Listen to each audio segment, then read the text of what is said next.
Hello dears, നമ്മുടെ 2ാം ക്ലാസ്സിലെ മലയാളത്തിലെ ആദ്യത്തെ പാഠമാണ് നമ്മളിപ്പോൾ നോക്കാൻ പോകുന്നത്. പാഠത്തിൻ്റെ പേരാണ് മഴയോ മഴ. നമുക്കെല്ലാവർക്കും മഴ ഇഷ്ടമാണ് അല്ലേ? മഴയത്ത് കളിക്കാനും കണ്ടില്ലേ കുറേ കുട്ടികൾ മഴയത്ത് ഇങ്ങനെ ചാടി കളിക്കുന്നത്. ഇനി നമുക്കൊരു മഴപ്പാട്ട് പാടി നോക്കിയാലോ? മഴ മഴ മഴ പെയ്യണ്, പുഴ പുഴ പുഴ നിറയണ്, മഴ മഴയത്ത് നനയണ്, കുടയില്ലാത്ത കുട്ടിയോള് കുടയില്ലാത്ത കുട്ടിയോള്, മഞ്ഞ് മഞ്ഞ് പെയ്യണ്, മണ്ണ് കുളിരണ്, മഞ്ഞത്ത് തണുക്കണ്, പുതപ്പില്ലാത്ത കുട്ടിയോള്. എന്താ കുട്ടിയോള് എന്ന് പറഞ്ഞാൽ കുട്ടികൾ ചെയ്യുന്നത്? മഴ പെയ്യുമ്പോൾ മഴയത്ത് നനയണ്. മഴ പെയ്യുമ്പോൾ പിന്നെ എന്ത് നിറയും? പുഴ നിറയും അല്ലേ, വെള്ളം കൊണ്ട്. പിന്നെയോ മഞ്ഞ് പെയ്യണ്. മഞ്ഞ് പെയ്യുമ്പോൾ മണ്ണിന് കുളിരും എന്ന് പറഞ്ഞാൽ തണുക്കും. മഞ്ഞത്ത് തണുക്കണ്, പുതപ്പില്ലാത്ത കുട്ടിയോള്. എന്താണ്? മഞ്ഞ് പെയ്യുമ്പോൾ തണുപ്പത്ത് കുട്ടികൾക്ക് പുതപ്പില്ല എന്നാണ് ഈ പാട്ടിൽ പറയുന്നത്. കുട്ടികളൊക്കെ മഴയത്തിങ്ങനെ തുള്ളിക്കളിക്കുകയാണ്, അവർക്ക് സന്തോഷം കൊണ്ട് അല്ലേ? ഇനി നമ്മളോട് പറഞ്ഞിരിക്കുന്നത് കുട വരയ്ക്കാം. ഒരു കുട വരയ്ക്കാനാണ്. കണ്ടില്ലേ? ആദ്യത്തെ ചിത്രത്തിലേതുപോലെ വരയ്ക്കുക. അതിനുശേഷം കുടയ്ക്ക് നിങ്ങൾക്കിഷ്ടമുള്ള കളർ കൊടുത്ത് ഭംഗിയാക്കാം. ഉത്തരം കണ്ടെത്താം. കാലിൽ പിടിച്ചാൽ തോളിൽ കയറും. എന്താണ് അതിൻ്റെ ഉത്തരം? കാലിൽ ഇങ്ങനെ പിടിച്ചാൽ തോളിൽ കയറുന്നത് എന്താണ്? കുട. നമ്മൾ കുടക്കാല് പിടിക്കും അല്ലേ? പിന്നെയോ കുട തോളിൽ ഇങ്ങനെ ചാരി വയ്ക്കും. ഇനി പറയുന്നത് കൂടുതൽ കടങ്കഥകൾ കണ്ടെത്തി എഴുതാം എന്നാണ്. അപ്പോൾ നമുക്ക് കുടയെ പറ്റിയുള്ള കുറച്ച് കടങ്കഥകൾ കൂടി കണ്ടെത്തി എഴുതാം. ഒറ്റക്കാലൻ ചന്തയ്ക്കു പോയി. ഒറ്റക്കാലൻ എന്ന് പറഞ്ഞാൽ കുടയെയാണ് പറയുന്നത്. ഒറ്റക്കാലൻ ചന്തയ്ക്ക് പോയി. മറ്റൊന്ന്, കാലൊന്നേയുള്ളൂ യാത്ര ഏറെ നടത്തും. അടുത്തത്, മഴയത്തും വെയിലത്തും ആശ്വാസമേകും ആളു കറുമ്പൻ വാലു വളമ്പൻ. ഇനി വേറൊന്നാണ്, എല്ലുണ്ട് വാലുണ്ട് വെള്ളം തടയാൻ കഴിവുണ്ട്. മറ്റൊരെണ്ണം നോക്കൂ, കുതിരകൾ 2 ഉണ്ടെങ്കിലും ആളുകൾ എടുത്തോണ്ട് നടക്കണം. പിന്നെ ഒന്ന്, കാലു പിടിക്കുന്നവനെ സംരക്ഷിക്കുന്നവൻ. ഇങ്ങനെ ഒരുപാട് കടങ്കഥകൾ കുടയെ പറ്റി ഉണ്ട്. പറയുമ്പോൾ മഴ പെയ്യുമോ?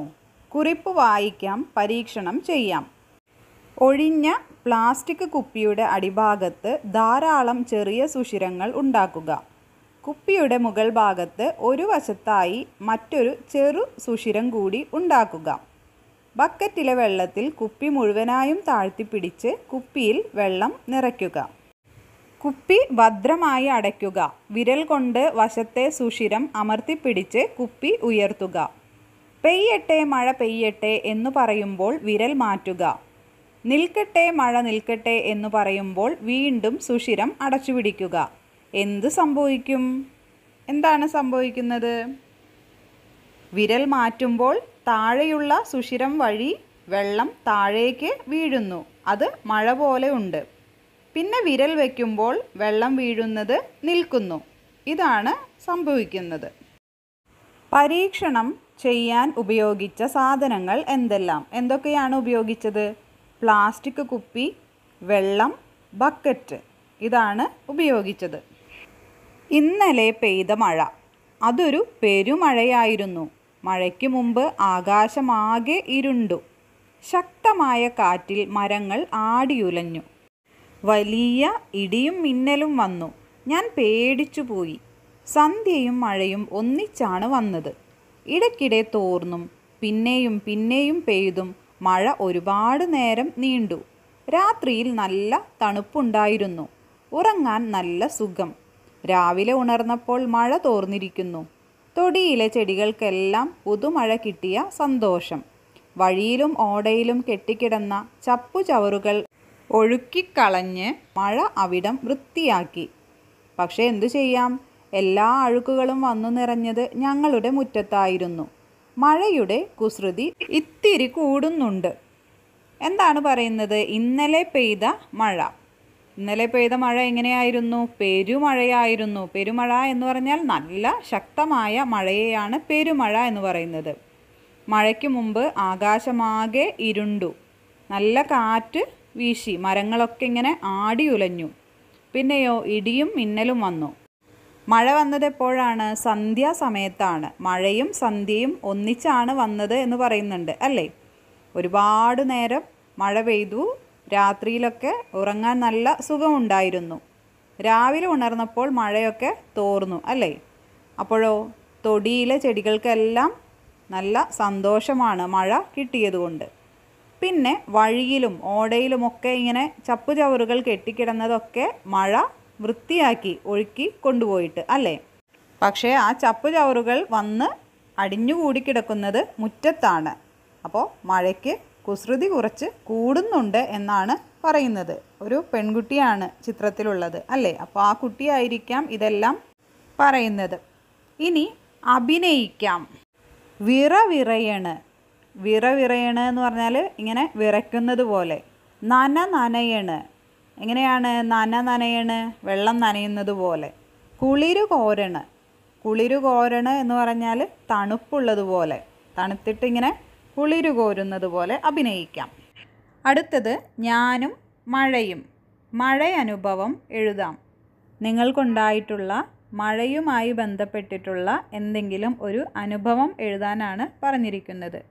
നിങ്ങൾ വീട്ടിലുള്ളപ്പോഴോ പുറത്തു പോയപ്പോഴോ സ്കൂളിൽ പോകുമ്പോഴോ എപ്പോഴുണ്ടായിട്ടുള്ള ഒരു മഴയനുഭവം എഴുതാനാണ് പറഞ്ഞിരിക്കുന്നത്. അപ്പോൾ എല്ലാവരും എഴുതി നോക്കണം.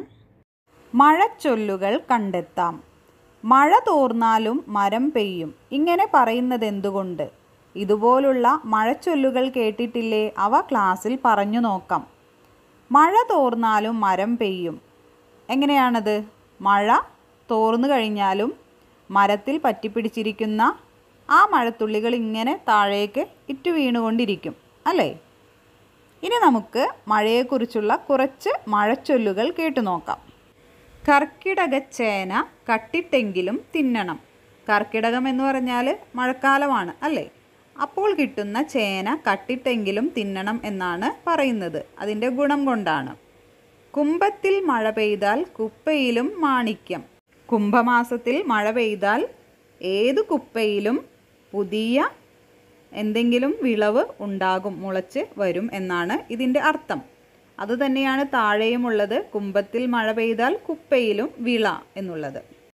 തുലാ 10 കഴിഞ്ഞാൽ പിലാപ്പൊത്തിലും കിടക്കാം. അത് വേറൊരു മഴച്ചൊല്ലാണ്. അടുത്തത് മകരത്തിൽ മഴ പെയ്താൽ മലയാളം മുടിഞ്ഞു പോകും. മകരമാസത്തിൽ മഴ പെയ്താൽ മലയാളം മുടിഞ്ഞു പോകും, അതായത് വെള്ളപ്പൊക്കം ഉണ്ടാകും എന്നാണ് പറയുന്നത്. മീനത്തിൽ മഴ പെയ്താൽ മീനിനും ഇരയില്ല. അതുദ്ദേശിക്കുന്നത് മീനമാസത്തിൽ മഴ പെയ്താൽ മീനിനു പോലും ഭക്ഷണം കിട്ടാൻ വഴിയുണ്ടാകില്ല എന്നുള്ളതാണ്. അടുത്തത് കർക്കിടകം കഴിഞ്ഞാൽ ദുർഘടം കഴിഞ്ഞു. കർക്കിടകത്തിൽ പത്തില കഴിക്കണം. കർക്കിടക ഞാറ്റിൽ പട്ടിണി കിടന്നതു പുത്തിരി കഴിഞ്ഞാൽ മറക്കരുത്. ഇതുകൊണ്ട് ഉദ്ദേശിക്കുന്നത് എന്താണ്? മുൻപുണ്ടായിട്ടുള്ള ബുദ്ധിമുട്ടുകൾ നല്ല കാലം വന്നാൽ മറക്കരുത് എന്നുള്ളതാണ്. മഴത്തുള്ളി കഥ പറയുമ്പോൾ. കടലിൽ കൂട്ടുകാരോടൊപ്പം തുള്ളിക്കളിക്കുകയായിരുന്നു ഞാൻ. മഴത്തുള്ളി എവിടെയാണ് കളിച്ചിരുന്നത്? കടലിൽ. കൂടെ കളിക്കാൻ ധാരാളം പേർ, ഒരുപാട് കൂട്ടുകാരും ഉണ്ടായിരുന്നു. വല്ലാത്ത ചൂട്, സഹിക്കാൻ പറ്റുന്നില്ല. ഞാനല്ലാതായി മാറുന്നു. കൂട്ടുകാരോടൊപ്പം ഞാനും ആകാശത്തേക്കുയർന്നു. ചൂട് കൂടിയപ്പോൾ എന്തായി? മഴത്തുള്ളി നീരാവിയായി ആകാശത്തെത്തി എന്നാണ് പറയുന്നത്.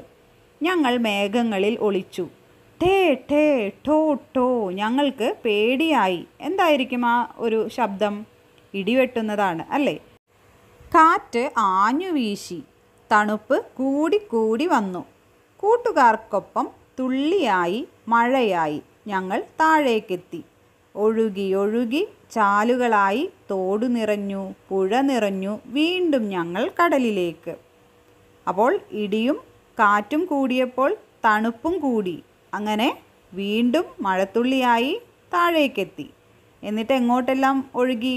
ചാലുകളായി തോട്ടിലേക്ക്, പുഴയിലേക്ക്. അങ്ങനെ ഒഴുകി വീണ്ടും അവിടെ നിന്ന് കടലിലേക്ക് എത്തി. ഉത്തരം കണ്ടെത്താം. കടലിൽ കളിച്ചത് ആരാണ്? ആരാണ് കടലിൽ കളിച്ചത്? മഴത്തുള്ളി അല്ലേ? വെള്ളത്തുള്ളികൾ മേഘങ്ങളിൽ ഒളിക്കാൻ കാരണമെന്ത്? ചൂട് സഹിക്കാൻ കഴിയാതെ. വെള്ളത്തുള്ളികൾ പേടിച്ചതെന്തിനെ? ടേ ടേ ടോ എന്ന ശബ്ദം കേട്ട്. കാറ്റ് ആഞ്ഞു വീശിയപ്പോൾ എന്ത് സംഭവിച്ചു? തണുപ്പ് കൂടി മഴയായി പെയ്തു. സംഭാഷണം എഴുതാം. കുട്ടി ചോദിക്കുകയാണ്, മഴത്തുള്ളി മഴത്തുള്ളി നീ എന്തിനാ ആകാശത്തേക്കുയർന്നത്? മഴത്തുള്ളി: ചൂട് സഹിക്കാൻ വയ്യാഞ്ഞിട്ടാണ്. അപ്പോൾ വീണ്ടും കുട്ടി: നീ എന്തിനാണ് പേടിച്ചത്? മഴത്തുള്ളി: ഠേ ഠേ ശബ്ദം കേട്ടിട്ട്. അപ്പോൾ നമ്മൾ മഴത്തുള്ളി ഠേ ഠേ ശബ്ദം കേട്ടിട്ട് എന്ന് പറഞ്ഞതുകൊണ്ടാണ് കുട്ടി എന്തുകൊണ്ടാണ് പേടിച്ചത്, നീ എന്തിനാണ് പേടിച്ചത് എന്ന് ചോദിച്ചത് അല്ലേ? ഇനി അടുത്ത ചോദ്യം കുട്ടിയാണ്, പിന്നെ എന്താണ് നിനക്ക് സംഭവിച്ചത്? അപ്പോൾ മഴത്തുള്ളി: കാറ്റ് ആഞ്ഞു വീശി, തണുപ്പ് കൂടിയപ്പോൾ ഞങ്ങൾ മഴയായി പെയ്തു. കണ്ടെത്താം, എഴുതാം. എൻ്റെ നാട്ടിലെ ജലസ്രോതസ്സുകൾ. ജലസ്രോതസ്സുകൾ എന്ന് പറഞ്ഞാൽ നമുക്ക് എവിടെ നിന്നൊക്കെയാണ് ജലം ലഭിക്കുന്നത് എന്നുള്ളതാണ്. ഒന്നാമത്തേത് പുഴ. ഇനി ബാക്കിയുള്ള പദസൂര്യൻ നിങ്ങൾ പൂരിപ്പിക്കണം. ഏതൊക്കെയാണ് നമുക്ക് എഴുതാൻ കഴിയുക? തോട്, കുളം, കിണർ, അരുവികൾ, തടാകം. പ്രതികരിക്കാം, പോസ്റ്റർ വാക്യങ്ങൾ തയ്യാറാക്കാം. ജലമലിനീകരണത്തിന് എതിരെ പോസ്റ്റർ തയ്യാറാക്കാനാണ് പറഞ്ഞിരിക്കുന്നത്. കണ്ടില്ലേ? ഫാക്ടറിയിൽ നിന്നെല്ലാം മലിനജലം പുഴയിലേക്ക് ഒഴുക്കുന്നത്. അരുതേ, മലിനമാക്കരുതേ, ജലസ്രോതസ്സുകൾ നാടിൻ സമ്പത്ത്. അപ്പോൾ അതുപോലെ നമുക്കും പ്രതികരിക്കാം, പോസ്റ്റർ വാക്യങ്ങൾ തയ്യാറാക്കാം. ആദ്യത്തേത് നോക്കൂ. ജലം ജീവാമൃതം, ജലമില്ലെങ്കിൽ ജീവനുമില്ല. അടുത്തത്, ജലത്തെ സംരക്ഷിക്കൂ, ഭൂമിയിൽ ജീവനെ നിലനിർത്തൂ. കണ്ടില്ലേ പ്ലാസ്റ്റിക്കുകളെല്ലാം വെള്ളത്തിൽ ഒഴുകി നടക്കുന്നത്. അടുത്തത്, ജലാശയങ്ങൾ സംരക്ഷിക്കപ്പെടേണ്ടവയാണ്. ജലാശയങ്ങളിലേക്ക് മലിന വസ്തുക്കൾ ഒഴുക്കി കളയരുത്. ഒരു കുട്ടി ചെയ്യുന്നത് കണ്ടില്ലേ? അതുപോലെ നിങ്ങളൊന്നും ചെയ്യരുത്. നമ്മുടെ നാട്. കുളിരുണരും മലയുടെ നാട്, തെളിയൊഴുകും പുഴയുടെ നാട്, നീലക്കടലലയുടെ നാട്, ഇത് നമ്മുടെ കേരള നാട്. തെങ്ങോല പീലി വിരിച്ചിട്ടാടുക നാടേ മയിലാട്ടം, പനയോല പീലി നിവർത്തി ആടുക നാടേ തിറയാട്ടം. നെൽവയലുകൾ തത്തപ്പച്ച, താഴ്വരയിൽ വാഴപ്പച്ച, കാടിൻ കരി നീലപ്പച്ച, തളിരിലകളിൽ ഇളംപച്ച, പല പച്ചകൾ ചേർത്തു വരച്ചൊരു ചിത്രം നമ്മുടെ കേരള നാട്. നമുക്കറിയാം നമ്മുടെ നാട് ഏതാണ്? കേരളമാണ്. അപ്പോൾ കേരളത്തിനെ പറ്റി പറയുന്ന ഒരു പാട്ടാണിത്. കുളിരുണരും മലയുടെ നാട്, മലയുടെ നാടാണ് ഇത്. അതുപോലെ തന്നെ തെളിയൊഴുകും പുഴയുടെ നാട്, പുഴയുടെ നാടാണിത്. പിന്നെയോ നീലക്കടലലയുടെ നാട്, നീല കടലിൻ്റെ നാട്, ഇത് നമ്മുടെ കേരള നാട്. പിന്നെയോ തെങ്ങോല പീലി വിരിച്ചിട്ടാടുക നാടേ മയിലാട്ടം. അപ്പോൾ നമ്മുടെ നാട്ടിൽ തെങ്ങ് ഉണ്ട് അല്ലേ? പിന്നത്തെ വരിയിൽ പറഞ്ഞിരിക്കുന്നത് പനയോല പീലി നിവർത്തി ആടുക നാടേ തിറയാട്ടം എന്നാണ്. അപ്പോൾ പനയുണ്ട്.